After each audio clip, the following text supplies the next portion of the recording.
Olá, bem-vindos ao canal Leidos, aqui quem fala é o Alenart e o filme da vez é A Criatura do Deserto, lançado em 2019. O filme é sobre uma criatura alienígena que cai com sua nave numa pequena cidade, onde ela passa a controlar os moradores e tudo mais. Então vamos lá, assim que você deixar seu like, inscrever-se no canal para chegarmos aos 300 mil inscritos e comentar qualquer coisa para ajudar no engajamento. E se quiser apoiar o canal, considere se tornar membro ou fazer uma doação via o Pix que está aí na sua tela. Assim você garante que novos vídeos sejam feitos nessa bodega, beleza? Então é isso aí, vamos falar da Criatura do Deserto. Tudo começa da seguinte maneira. Cai uma nave alienígena nessa cidade que fica no meio do nada. E isso acaba destruindo uma antena de celular da cidade, o que faz com que todos os habitantes fiquem sem meios de se comunicar. Um homem chamado Frank sai para consertar a antena e acaba sendo infectado por uma substância estranha que estava no chão. E então conhecemos a xerife da cidade chamada Joan Sharp.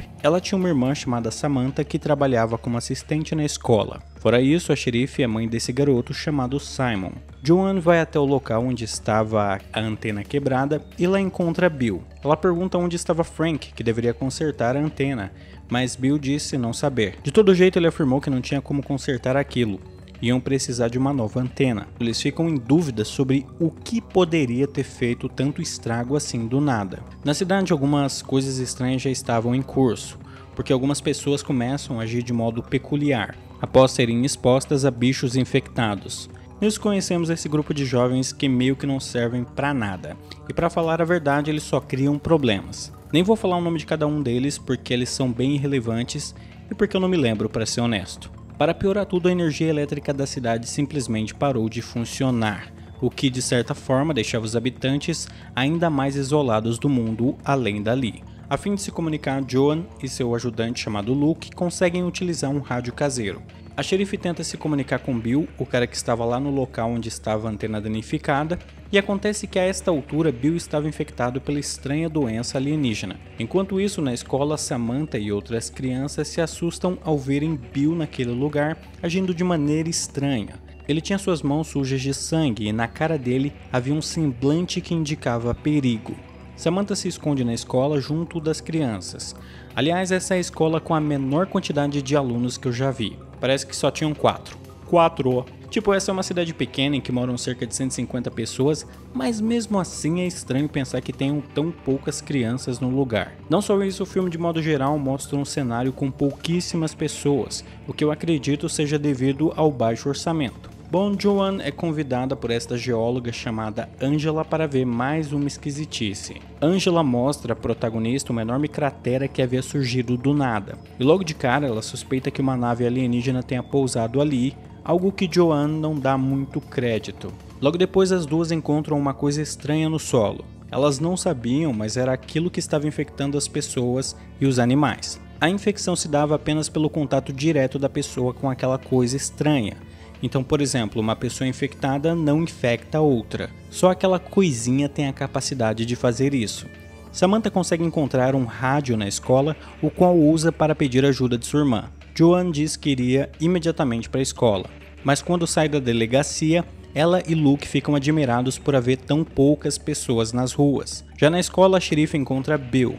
Ela percebe que ele estava estranho e daí vai até o banheiro, onde encontra um cadáver completamente destroçado. Acontece que o corpo era da filha de Bill e aparentemente ele a matou. Quando Joan percebe isso, decide prendê-lo imediatamente.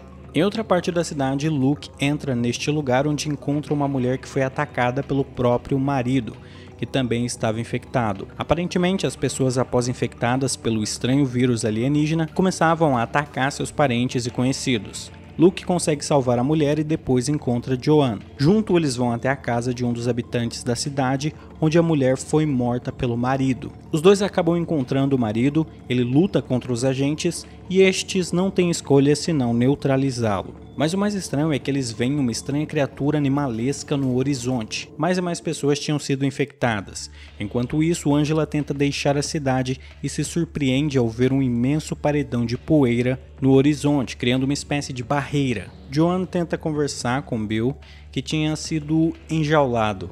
Agora ele se mostra consciente e diz que algo o tinha infectado, controlando sua mente e o obrigando a fazer coisas terríveis, inclusive matar a própria filha. Desesperado, ele pede a xerife que atire nele e acabe com sua dor, pois ele sabe que a criatura dentro dele irá retomar o controle. A protagonista acha que é melhor deixar os infectados presos, pois acredita que pode haver um método de curá-los de alguma forma. Angela conversa com Joanne através do rádio para informar sobre o enorme paredão de poeira. Ela diz que irá tentar atravessá-lo para então chegar à cidade mais próxima e pedir ajuda.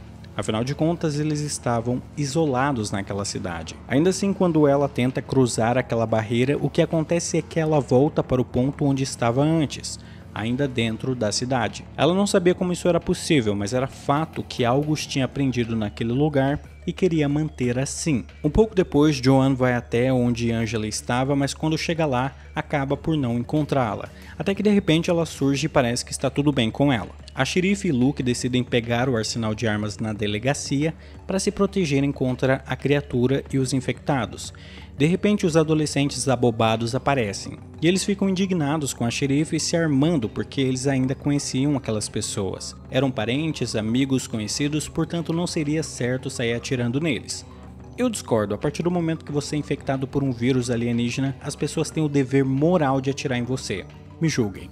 De todo jeito, os personagens aqui tentam evitar atirar nas pessoas porque eles acreditam que possam curá-las eventualmente, ou seja, tiro só em último caso. Outra coisa importante de falar é que eles tinham mandado um pedido de ajuda antes da comunicação ser cortada completamente, então um resgate viria, mas poderia demorar um tempo, de modo que teriam que aguentar até lá. Joanne e Luke vão falar com o veterinário da cidade que estava estudando a amostra do vírus alienígena. Ele diz que aquela coisa trata-se de uma infecção semelhante às que atingem formigas. No caso das formigas, a infecção se espalha por esporos que penetram no tecido atrás do pescoço. Também é dito que quando alguém ou um animal infectado morre, ele espalha esporos pelo ar, o que acaba por infectar outra pessoa que tenha contato com a espécime doente. Quando a noite cai, alguns habitantes da cidade se refugiam na delegacia enquanto esperam ajuda externa chegar. Só que os adolescentes tinham saído dali, então Joanne tem que sair para ir atrás deles. Pela cidade vemos vários infectados perambulando pelas ruas. Desse modo, a protagonista precisa passar por eles sem chamar atenção. Ela acaba encontrando o grupo de jovens e descobre que eles saíram para buscar a avó de um deles. Uma vez juntos, eles tentam voltar à delegacia enquanto buscam driblar os infectados. É claro que eles acabam sendo percebidos e nisso começa uma corrida pela sobrevivência. Cara, a cena de perseguição é muito ruim. Os infectados parecem um bando de velhos com osteoporose. Sério, eles não têm nenhuma agilidade e não provocam medo algum. O filme tenta até colocar uma parada de que aqueles que foram afetados pelo vírus têm super força e dão mega saltos, mas ao mesmo tempo eles correm como senhores de 80 anos, então fica difícil de comprar esse barulho. Após uma cena alucinante de ação digna de um filme caseiro de fundo de quintal, os personagens conseguem se refugiar na delegacia. Uma vez lá dentro, eles percebem que o monstro alienígena está abduzindo os infectados, e aí eles percebem que a criatura, minha nossa senhora do CGI ruim. A criatura não estava tentando lhes fazer mal, pelo contrário, ao longo do filme, o alienígena estava sempre abduzindo os infectados e levando-os para um lugar que veremos onde é daqui a pouco. Mas tudo isso porque o alien é bonzinho e queria ajudar esses jacus. E quando uma das adolescentes é atacada pela própria mãe infectada, os outros correm para ajudá-la. Nisso acontece outro encontro com o alienígena, e dessa vez Joanne se comunica com a coisa, e o extraterrestre parece entendê-la. No fim vemos o alien levar o corpo da mãe da adolescente para o mesmo lugar onde levou o corpo de todos os outros infectados. Após isso, a coisa incinera as pessoas doentes, dando fim ao vírus que estava contagiando os habitantes da cidade. Com isso feito, a forma de vida alienígena vai embora e faz desaparecer o paredão de poeira sobre a cidade, permitindo que os habitantes possam sair dali quando quisessem. O que dá para entender é que com a queda da nave alienígena, algum tipo de vírus que havia na nave acabou escapando e infectando os humanos. O alienígena, percebendo a merda que aquilo ia dar, simplesmente decidiu pôr aquela cidade em quarentena até eliminar todos os infectados e o vírus por completo. Joanne, nossa xerife que estava querendo sair da cidade, no final decide ficar ali mesmo. Cara, agora que ela tinha motivo para sumir daquele pedaço de fim de mundo. Mas enfim, é o arco de redenção dela, aceitando suas origens. Que bonitinho, não era, paf? Eu não acho a história desse filme de todo ruim. Pra ser sincero, com um bom orçamento poderia sair algo interessante, mas infelizmente do jeito que foi produzido ficou muito amador. Fora que eu só consegui assistir esse filme dublado e brother, juro, parece que os dubladores estão morrendo. É uma falta de energia nas linhas de diálogo e uma atuação tão sem noção que é inacreditável. Mas enfim, então é isso por este vídeo, nos vemos no próximo e tchau.